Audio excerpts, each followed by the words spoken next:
अस्सलाम वालेकुम, welcome to my YouTube channel.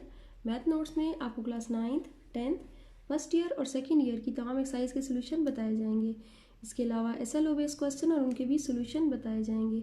मज़ीद मालूमात के लिए चैनल को सब्सक्राइब करें, साथ में बेल आइकन को दबाएं ताकि आने वाली न्यू नोटिफिकेशन आपको मिल सके और अपनी राय का इजहार कमेंट सेक्शन में करें। आज की वीडियो 9th क्लास के स्टूडेंट्स के लिए है, जहाँ पे हम एक्सरसाइज 1.5 पे जाने से पहले कुछ इंट्रोडक्शंस है, कुछ डेफिनेशंस के, उसको हम डिस्कस कर लेते हैं। सबसे पहले हमारे पास है डिटर्मिनेंट। अच्छा, डिटर्मिनेंट हमारे पास 2 × 2 मैट्रिक्स का, कम अज़ कम हम 2 × 2 मैट्रिक्स का ही लेते हैं, ठीक है। 3 × 3 का भी होता है, अब होता ये स्क्वायर मैट्रिक्स का ही है, ठीक है। रेक्टेंगुलर मैट्रिक्स का कोई डिटर्मिनेंट नहीं होता है, तो ये हमारे पास स्क्वायर मैट्रिक्स का ही होता है। और कम अज़ कम हम 2 × 2 मैट्रिक्स का लेंगे। फिर उसके बाद स्क्वायर मैट्रिक्स 3 × 3 है, 4 × 4 का है, उसके डिफरेंट मेथड है, ठीक है। तो जो 9th क्लास के हवाले से है वो सिर्फ और सिर्फ अभी 2 × 2 मैट्रिक्स का है, तो हम उसी का देखेंगे। डिटर्मिनेंट ऑफ 2 × 2 मैट्रिक्स है, ठीक है। तो ये में डिटर्मिनेंट हम कैसे ले सकते हैं कि हमारे पास सपोज एक मैट्रिक्स है, ठीक है, A B C और D, ठीक है, 2 × 2 मैट्रिक्स है। हमने जब इसको हम नाम दे देते हैं, M का नाम दे देते हैं, कोई भी नाम हो सकता है, ठीक है। जब हमने M डिटर्मिनेंट लिखना है तो फिर हमने इसको ऐसे करके लिखना है, ठीक है। और इनको क्रॉस मल्टीप्लाई करेंगे, ठीक है, और दरमियान में हम इनके सब्ट्रैक्शन का साइन होगा, ठीक है। इस तरह से AD - BC, इस तरह से हमने इसको फाइंड करना है, ठीक है। डिटर्मिनेंट है, ठीक हो गया। अब देखें, अब इसको मैं किसी नंबर वाले मैट्रिक्स के साथ लिख लेती हूँ। तो सपोज मेरे पास एक मैट्रिक्स है A2 - 5 6 4, ठीक है। तो अब जब A डिटर्मिनेंट लेना है तो उसके लिए क्या करेंगे, 4 को 2 से मल्टीप्लाई करेंगे, -5 को -6 से करेंगे। जो आपका क्वेश्चन का माइनस है, यानी ये जो डिटर्मिनेंट का माइनस है और जो क्वेश्चन में माइनस दिया गया है, उसको हम इग्नोर नहीं करेंगे, उनको हम मल्टीप्लाई कर लेंगे, ठीक है। तो 4 × 2 = 8, माइनस प्लस 6 × 5 = 30, तो ये मेरे पास 38 आंसर आ जाएगा, ठीक है। ये तो है डिटर्मिनेंट फाइंड करने का तरीका।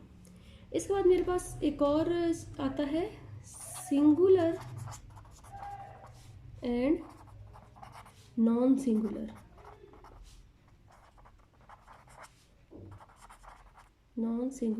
मैट्रिक्स।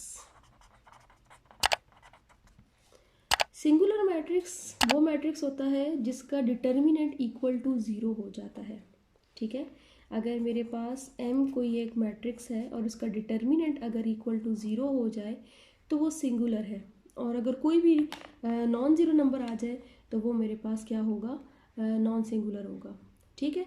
तो इसके लिए देख लेते हैं हमारे पास कौन सा मैट्रिक्स ऐसा हो जिसका आंसर हमारे पास 0 आ जाए, ठीक है। यहाँ पे हम ले लेते हैं मैट्रिक्स D, ठीक है। यहाँ पे हम लिख लेते हैं 4, यहाँ पे हम लिख लेते हैं 10, यहाँ पे हम लिखते हैं 2, यहाँ पे हम लिखते हैं 5, ठीक है। ये कोई भी मैट्रिक्स हो सकता है, ज़रूरी नहीं है। ये तो मैंने अपने पास से कुछ चंद नंबर्स ले लिए हैं। अब जब हम D डिटर्मिनेंट फाइंड करेंगे, ठीक है, तो ये मेरे पास क्या होगा, 5 × 4 = 20, -10 × 2 = 20। मैंने तो नंबर ही ऐसे लिए हैं ना जिनका आंसर मेरे पास 0 आ जाए, ठीक है। तो ये एक सिंगुलर मैट्रिक्स है। और नॉन सिंगुलर की एग्जांपल ये है, ठीक है। ये एक 38 एक नॉन सिंगुलर मैट्रिक्स है। ये कोई और भी मैट्रिक्स हो सकता है जिसका आंसर 0 के अलावा कुछ भी आ जाए, तो ये हमारे पास नॉन सिंगुलर मैट्रिक्स होगा। इसके अलावा मेरे पास एक और डेफिनेशन है, एडजॉइंट ऑफ मैट्रिक्स,